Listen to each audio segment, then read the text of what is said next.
Can you please describe your childhood? Friends, schooling, family relationships? Looking back now, are there specific events that you can remember that may have contributed to you committing these crimes? Did you have early indicators of a murder, obsession to start fires, animal cruelty, or bedwetting at an unacceptable age? My name is Jeffrey Lionel Dahmer, and I was convicted of murdering 16 men and boys throughout a 10-year span in Milwaukee. I had a pretty bad childhood. My mom, Joyce, and dad, Jeffrey, never got along well, and my mom was always greedy for attention and pity. Dad never paid much attention to me. He was always more focused on getting his chemistry degree. My mom even attempted suicide once. She was always in bed. She never spent time with me. I was left alone to do whatever the hell I wanted, an unwanted child. I got this double hernia surgery when I was 4, and the doctors tell me it was the cause of my change in personality. I'm not sure about that, but my parents constantly fought. They hated each other, and they hated me. When I was 4, I remember Dad digging up some animal bones from underneath the house. I loved the sound of those things. I wanted to know how each of them would fit together. I collected dozens of animals and insects, roadkill, dead dogs. I nailed a dog skull onto a stake and preserved limbs in chemicals. Dad's chemistry job helped with my preservation techniques. I liked to hold live animals and feel around to see where their bones were located. Dad taught me how to bleach and preserve animal bones too. I had an entire collection of them. In school, I would pretend to have epileptic seizures, and kids started calling it doing a Dahmer. I can't say I did not like acting like a complete idiot and getting praise for it. My teenage years were the worst. Everyone at school saw me as an outcast. No one wanted me, not even my family. My medicine was hard alcohol. Never got caught since I smuggled it in my army jacket. I did tennis for a while, even band. I realized I was gay around the time I was starting puberty. I never told my parents. It festered within me. I wanted domination over my partner, entwining these fantasies with dissection.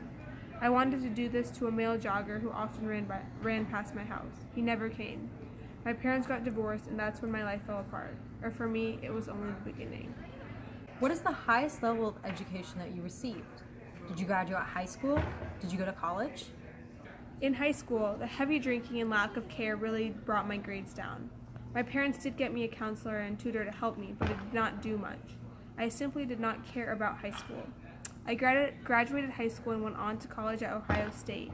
I had an alcohol addiction problem that spun out of control and ended up dropping out of Ohio State University after just 1 quarter term. My GPA was actually 0.45 out of 4. It's not that I wasn't intelligent, it's just that I felt there was no reason to apply myself in school. My father had recently remarried after I dropped out of college, and he insisted I join the Army, so I did. I enlisted in December 1978 and was posted to Germany shortly thereafter.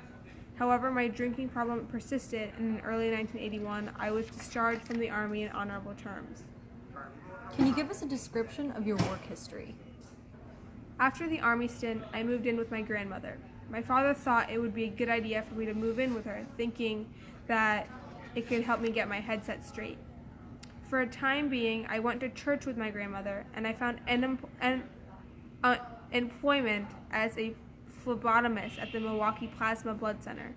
I held this job for a total of 10 months before I was laid off, due to being arrested and convicted for indecent exposure to 25 women and children. I was pretty much unemployed for the next 2 years. My grandma and parents helped me get the money I needed for alcohol and cigarettes. In 1985, after I had already committed a couple of murders, I worked at the Milwaukee Ambrosia Chocolate Factory, where I had to work from 11 p.m. to 7 a.m. 6 nights a week, and I got Saturday evenings off. This was the time I usually hit up many of the gay bars around town to find my next victims. Prior to the murders, would you say you had a healthy social life? Were you married with children? Did you live alone? Did you have many friends? Most people saw me as a loner and outsider, but high school was when my drinking problem really began. I would smuggle into school beer and sometimes hard alcohol, and I would constantly be drinking before, during, and after school. Teachers could see me drinking in the school parking lot after school. I was known as some sort of class clown among some of my peers because I loved to regularly stage pranks. Some of my pranks were done to amuse my classmates. Others were to simply attract attention. People called them doing a Dahmer, and it included bleeding, stimulating epileptic seizures or cerebral palsy, and knocking over items at school and local stores. During my teenage years, I figured out I was gay, but never really came out to my parents. I lived with my parents around the age of 18 when their marriage family fell apart and my father ended up leaving home. I never really had that many friends, and I was always moving from job to job because I was constantly in trouble. My grandma thought I could get a better handle on my life if I moved in with her, but she eventually ended up kicking me out because of the late nights and the weird smells coming from the basement. I had to move into an apartment after that. No one really wanted me. Can you explain to us the first time that you killed? Who were the victims/victims? Why did you select them? And where and how did it happen? What was your motivation? What was the nature of your crimes? How did you kill your victims? How many people would you admit to killing? What was the time span for their crimes? Okay. 3 weeks after my high school graduation, at just the age of 18, I committed my first murder. It was the murder of Stephen Hicks. He was a hitchhiker on the way to a concert who I picked up and took home. He was a little under 19 years old. He wanted to leave, but I did not want him to, so I bludgeoned him and strangled him with a dumbbell. I dissected and buried him the next day and buried the corpse in a shallow grave. A couple weeks later, I removed the flesh from the bones and dissolved it in acid, flushing the liquid down the toilet. I crushed the bones with a sledgehammer and scattered them in my backyard. I had fantasies of having complete control over men. My fantasies got the better of me. From 1978 to 1991, I killed and dismembered and even ate 17 men and boys. Many of the other men I killed, mainly young men of color, the youngest being 14, were ones I lured into my home on the pretext of having sex. Many were prostitutes or people I had picked up from gay bars. I drugged and raped them and killed them. Some of the men I killed, I drugged and drilled holes into their head, injecting hydrochloric acid to make them subservient slaves. I dismembered, preserved, and ate the body parts of the men, even preserving their genitalia and liquids. I took pictures of the bodies of the men, dead, alive, and in various stages of decomposition. 14-year-old Konarak Synthasophone was someone I picked up and told we could take Polaroid pictures together. I drilled a hole in his head and injected it with acid to the frontal lobe. I left him alone for the night, but found him the next morning with some women on the street. They called the police, but I told them that Konarak was my 19-year-old boyfriend. When they came to my apartment, I showed them the Polaroids, proving he was my lover. If they had checked my record, they would have seen that I was a convicted child molester, so they ultimately led that kid to his death. One more dose of hydrochloric acid and he was dead. I injected hot water into the heads of my victims and often killed through strangulation as well. I often preserved body parts, heads, genitalia, limbs, and even full torsos in a barrel. I have to thank my dad for teaching me how to corrode body parts with chemicals.